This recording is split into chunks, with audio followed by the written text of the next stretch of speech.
Hello, you beautiful bastards, and welcome to my so-called show. It's fair to say that Joseph Krasinski might be one of the few directors out there who knows how to make movies that, entertain people. Unlike certain directors who make movies to motivate people with a brain cell to drink a cocktail of bleach, strychnine, and cyanide. And with a pretty disappointing summer of movies, with more upcoming that's obviously going to leave you looking for the opportunity to do some bungee jumping without a fucking rope, Krasinski's latest might be the one movie that could delay the need to cripple yourself. But is F1 the clear winner in a summer of totaled vehicles? Well, slutty ladies and not so gentlemen, this is F1.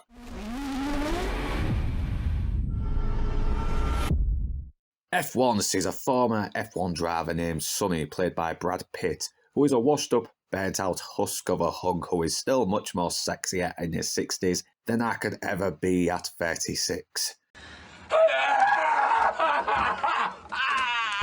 Why do I hate myself so much?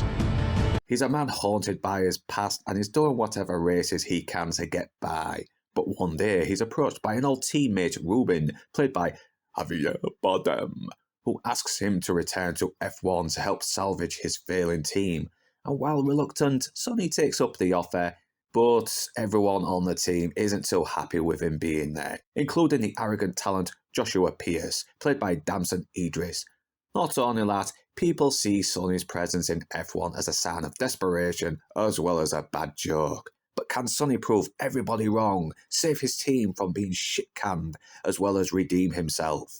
F1 is a movie that treads on familiar ground, taking a premise that we've seen before in other movies. You know, the washed-up old-timer who's had it all but squandered it over a past events that haunted him, the young brash newcomer who has to prove himself but has a lot to learn, and they both don't like each other but have to work together, which makes things hard, but they somehow find common ground, and you've got evil corporate assholes that are horrible because they're rich assholes, and they could be the one that destroys everything these two characters have worked hard for, or some shit. The fuck is he talking about? Yes, I know it sounds very formulaic and we've seen this all before, but I still couldn't help but love this movie. As you can tell, the people involved were actually going out their way to make this work. Nothing feels half-assed. And just like the aerial scenes in Top Gun Maverick, Joseph Krasinski really makes the danger feel real. The racing scenes are genuinely intense. It highlights the stress everyone involved has to go through when working under pressure and the dangers they face if one slice little thing is overlooked. The desperation they're going through to keep their team going feels real, and these characters are very charming, and I was cheering them on all the way through the movie. Every time they suffered a loss, I felt that loss, but every time they had a win, I felt like I had won with them. This is what more movies should be doing. It doesn't have to reinvent the wheel. It just has to give you characters you can be invested in, especially when they're played by likeable actors. I'm gay. I suck penis every day. Fuck off, Pedro Pascal. Brad Pitt is his usual charming self, and yeah, while it's Brad Pitt being Brad Pitt, he still plays the role with such sincerity. He comes across as a guy who knows what he's doing. He's a guy who lives for the road, but is trying to make up for his past failures, and despite his flaws, you do want to see this guy find his redemption. Damson Idris does a great job as the unproven talent Joshua Pierce, bringing a real brashness while showing to have some real charisma on screen.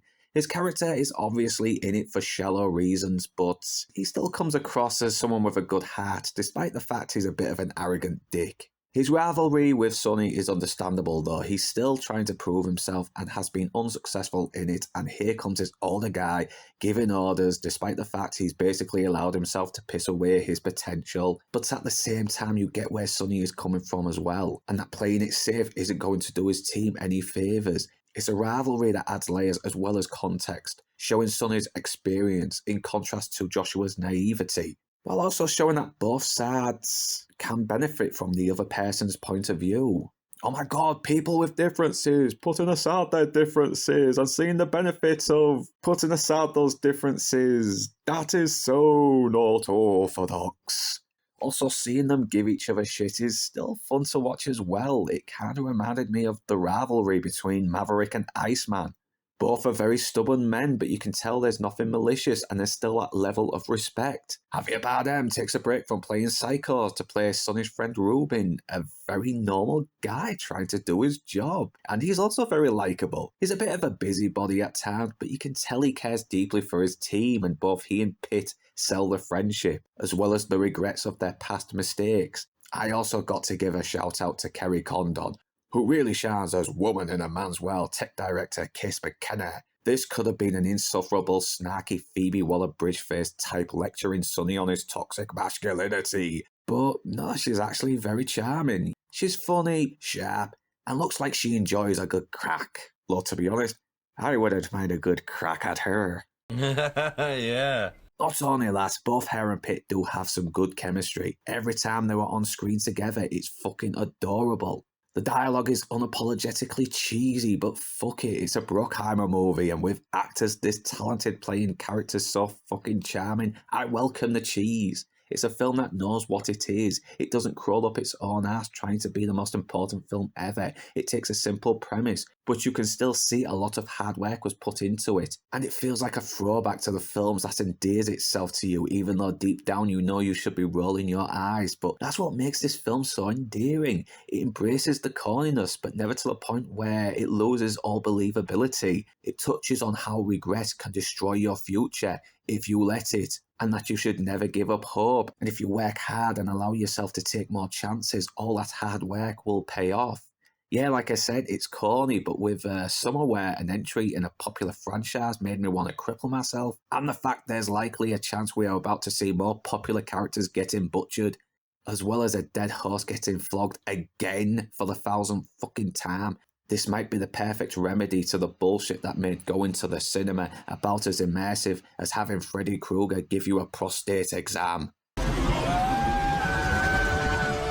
If I had one complaint, the film does sag a little in the middle, and the danger that comes with these races do get repeated to the point where the danger starts to lose its impact.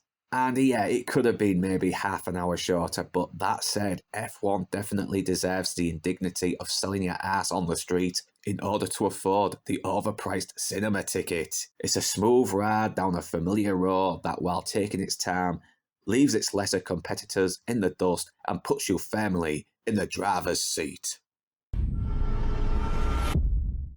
And whether you beautiful bastards are Northern, English or not, thanks for watching. And do remember to like, comment, share, subscribe, and to ring that bell in order to be notified. And if you wish to further support this channel, then the links are in the description below. But right now, that's me done, and I'm off to the pub.